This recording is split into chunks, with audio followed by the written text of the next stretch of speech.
Class 10th students, आज कुछ questions करते हैं for exam. Topic is electricity. तो पहले क्वेश्चन नंबर 5 का सॉल्यूशन करेंगे। बात समझिएगा, क्वेश्चन रीड करते हैं। A wire of resistance 20 ohm is bent in the form of a circle. कहने का मीनिंग है कि एक वायर है ये पूरा और सपोज कीजिए इसका रेजिस्टेंस आपको, ऐसा वायर है पूरा और इसका रेजिस्टेंस 20 ओम आपको गिवन है। और एक सपोजिशन और है कि वायर का रेजिस्टेंस जो है वो यूनिफॉर्मली डिस्ट्रीब्यूटेड है, is bent in the form of a circle. आपने इस वायर को ऐसे सर्कल के फॉर्म में बेंड कर दिया और आपको फाइंड आउट क्या करना है, व्हाट इज द इफेक्टिव या यू में से नेट या यू में से total resistance across a diameter of the circle. तो सर्कल का डायामीटर के अक्रॉस आपको नेट रेजिस्टेंस फाइंड आउट करना है। तो बात समझिएगा, ये मैं ऐसे डॉटेड लाइन से डायामीटर ड्रॉ कर देता हूं। तो डायामीटर ने सर्कल को कितने पार्ट्स में डिवाइड कर दिया, तो 2 इक्वल पार्ट्स में डिवाइड कर दिया। तो ये अपर वाले पार्ट का रेजिस्टेंस मैं रिप्रेजेंट करूंगा तो 10 ओम हो जाएगा, लोअर वाले पार्ट का रेजिस्टेंस जो होगा दैट इज वो भी 10 ओम हो जाएगा, इक्वली डिवाइड हो जाएगा। और आपको इस diameter that is name it AB और ये O सेंटर है, इसके अक्रॉस आपको नेट रेजिस्टेंस फाइंड आउट करना है। तो बात समझिएगा, नेट रेजिस्टेंस फाइंड आउट करने का मतलब है कि आप जिसके अक्रॉस निकाल रहे हो उसके अक्रॉस आप सेल लगा दो या यू में से बैटरी लगा दो। पोटेंशियल डिफरेंस इन्हीं दोनों पॉइंट्स के अक्रॉस लगेगा। This is V is the potential difference. तो जैसे ही आप इसे लगाओगे, अब आपको क्लियरली पता हो गया कि करंट यहां I जा रहा है, यहां तक पहुंचा I, और जैसे ही यहां पहुंचा, ये डॉटेड लाइन सिर्फ रिप्रेजेंटेशन के लिए, जैसे ही यहां पहुंचा इस करंट के कितने पार्ट हो गए, 2 पार्ट हो गए, और इसमें करंट चला गया I1 और इसमें करंट चला गया I2। लेकिन potential difference across both same रहेगा क्योंकि सेम बैटरी से दोनों एंड्स, दोनों रेजिस्टेंसेस के कनेक्टेड है। इस रेजिस्टेंस का नेम मैं दे देता हूं R1 और इसका नेम दे देता हूं R2। तो ये कैसा कॉम्बिनेशन है, तो सिंपल सी बात है, पैरेलल कॉम्बिनेशन है, ठीक है, क्योंकि यहां करंट डिवाइड हो गया है और पोटेंशियल डिफरेंस सेम है। तो net resistance, this is parallel combination वाला फॉर्मूला डालूंगा, 1/RP is equals to 1/R1 plus 1/R2। अब 1/RP रिमेन सेम, 1/10 प्लस 1/10। अब सिंप्लीफिकेशन करते हैं, 1/RP ऐसा ही रहा, एलसीएम 10 का एलसीएम 10 और ये 1 plus 1 that is 1/RP is equals to 2/10, 2 1 जा 2, 2 5 जा 10, क्रॉस इंटू किया, RP into 1 that is RP and 5 into 1 this is 5 ohm. तो this is the answer, net effective resistance is 5 ohm. तो होप कि समझ आ गया होगा। ये क्वेश्चन अच्छा है, पेपर में आ सकता है, अच्छी तरह समझ के कीजिए। Now we move on to question number 2, not question number 2, question number 4। अब क्वेश्चन नंबर 4 पे मूव करते हैं। क्वेश्चन नंबर 4 रीड कीजिए। An electric bulb is connected to a 220 volt generator. 220 volt generator से कनेक्टेड है एक bulb, electric bulb. The current is 0.50 ampere. What is the power of the bulb. बात समझिए, bulb जो connected है उसका potential difference कितना है, दैट इज 220 वोल्ट। करंट कितना पास हो रहा है, this is I equals to 0.50 ampere. आपसे पूछा क्या है, what is the power of the bulb, P पूछा है, P is the power.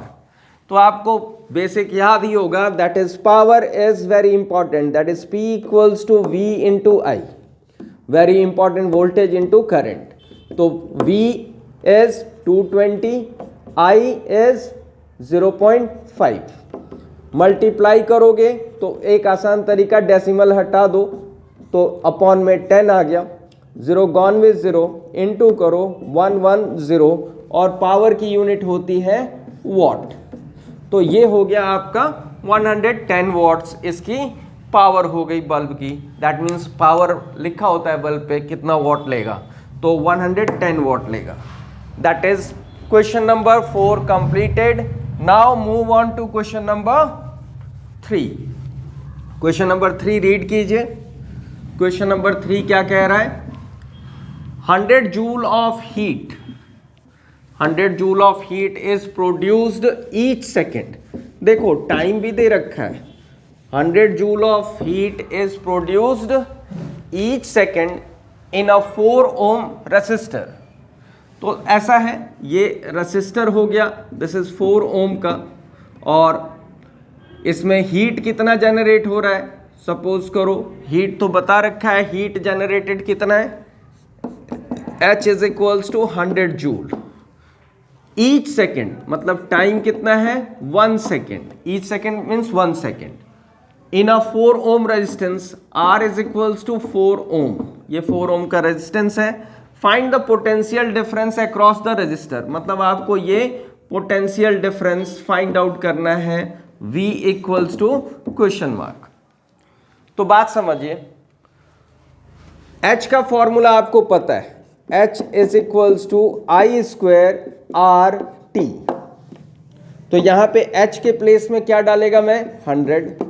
I के प्लेस में पता नहीं तो I स्क्वायर ही रहा, R के प्लेस में 4, T इज 1, तो ये अब 4 इधर अपॉन में आ जाएगा, and this is equals to I square, 4 1 जा 4, 4 2 जा 8, 4 5 जा 20, 100 ऐसा आ गया, 4 25 जा 100। तो I is equals to, square remove करेंगे तो इधर स्क्वायर रूट 25, दिस इज 5, तो I इक्वल्स टू आ गया आपके पास 5 एम्पियर, करंट आ गया।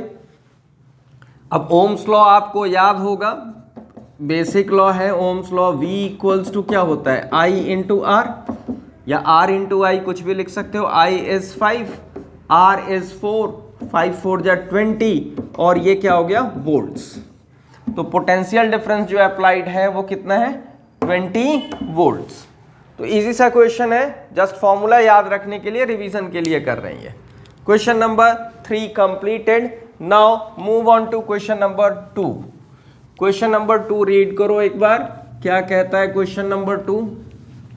इसमें एक छोटा सा बेसिक भी है इस क्वेश्चन में।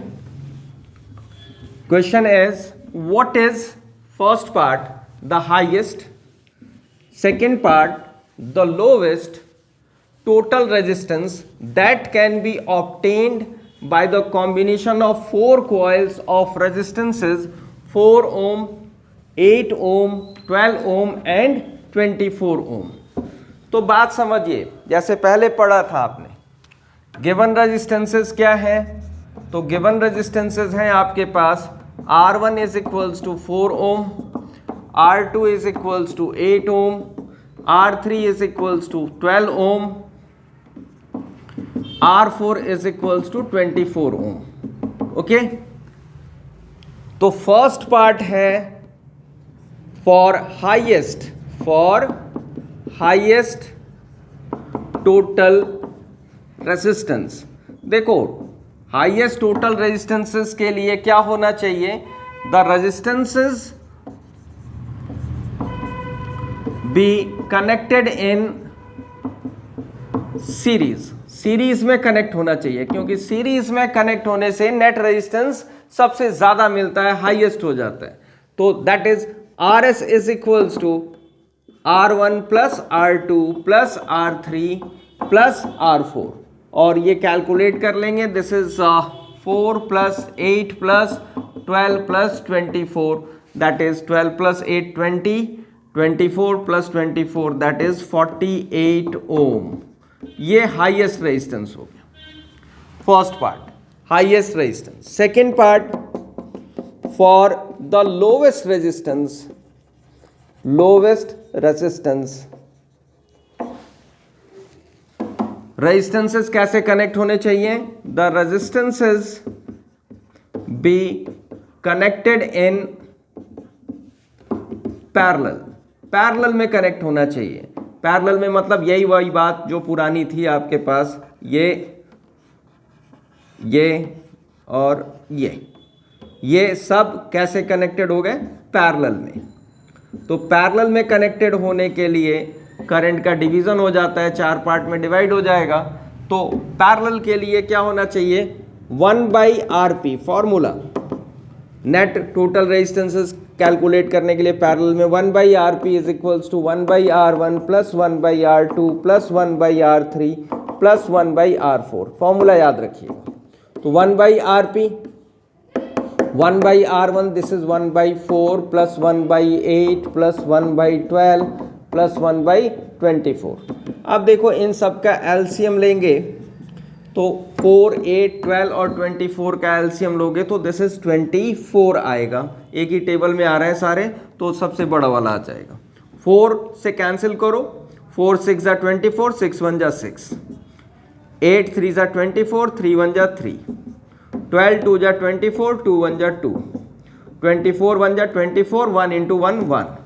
तो अब आप कैलकुलेशन करते हैं तो 1/RP is equals to 6 3 9 9 1 10 10 2 12 12 upon 24. 12 1 जा 12, 12 2 जा 24. क्रॉस इंटू करोगे तो that is RP into 1 and this is 2 into 1 2 ओम. बहुत ही अजीब सी बात है, इतने बड़े बड़े रेजिस्टेंसेस लिए हमने और पैरेलल में कनेक्ट करने से नेट रेजिस्टेंस जो आया वो आपका 2 ओम आया, हर रेजिस्टेंस से कम. तो याद रखिएगा हाउस होल्ड में भी जितने भी कनेक्शन होते हैं सब पैरेलल में होते हैं ताकि पूरे घर के सर्किट का नेट रेजिस्टेंस, टोटल रेजिस्टेंस सबसे कम हो. याद रखना. अब हम मूव करते हैं क्वेश्चन नंबर 1 पे. क्वेश्चन नंबर 1 रीड कीजिए. A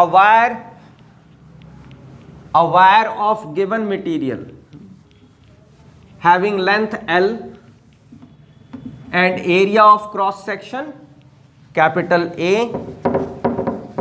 has a resistance of 4 ohm. देखो वायर का रेजिस्टेंस कितना दे रखा है? 4 ohm. What would be the resistance of the another wire of the same material? देखो मटेरियल नहीं चेंज है. अगर पहला वायर कॉपर का है तो दूसरा वायर भी कॉपर का है, लेकिन चेंजेस क्या है? उसका लेंथ जो है वो उसने क्या कर दिया है? लेंथ आधा कर दिया और area of cross section double कर दिया है, 2a कर दिया, मतलब मोटा कर दिया है और छोटा कर दिया है. तो देखिए कैसे करें इसे. इसमें रेजिस्टेंसेस के बारे में पता है. रेजिस्टेंस किस पे डिपेंड करता है? लेंथ पे डिपेंड करता है, एरिया ऑफ क्रॉस सेक्शन पे डिपेंड करता है. तो हम करें कैसे इसे? फॉर्मूला याद होना चाहिए रेजिस्टेंस का. तो first case resistance R is equals to rho resistivity L upon A and this is equals to given to be 4 ohm. ये आपका हो गया फर्स्ट वायर. अब अनदर वायर के बारे में क्या पता है? अनदर वायर जो है उसका लेंथ जो है L डैश कह देता हूं मैं, this is equals to L/2 और area of cross section A dash this is what 2a और आपको new resistance R dash find out करना है. एक खास note, resistivity remains the same. Resistivity same रहेगा as material is same. As material is the same. Material जब तक same रहेगा तब तक रेजिस्टिविटी सेम रहेगी. Another wire of same material, इसका मटेरियल सेम है तो दैट मीन्स रो डैश जो होगा वो रो के ही इक्वल होगा, वो नहीं चेंज होगा. याद रखिएगा ये क्वेश्चन पूछा भी जा सकता है. What would be the new resistivity? तो new resistivity remains the same. अब R dash is equals to क्या करूंगा? Rho dash L dash A dash. तो आर डैश ही लिखा, rho dash that is rho, L dash is what, L/2 upon A dash क्या है 2a।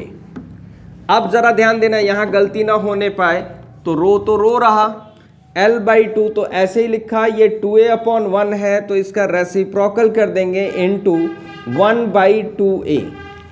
जरा ध्यान देना, r dash is equals to 2 जा रो L अपॉन 4a।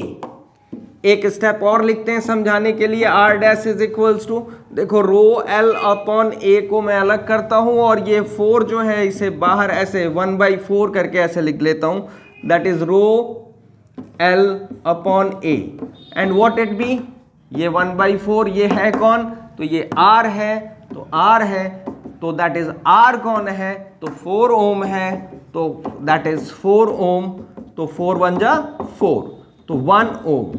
तो न्यू वायर की रेजिस्टेंस जो होगी वो 4 ओम नहीं होगी, वो कितनी हो जाएगी, 1 ओम हो जाएगी। तो ये मैंने 5 क्वेश्चंस कराए हैं आप लोगों को रिवीजन के लिए, जस्ट आप इसको रिवाइज कर लो, ठीक है, दैट्स ऑल।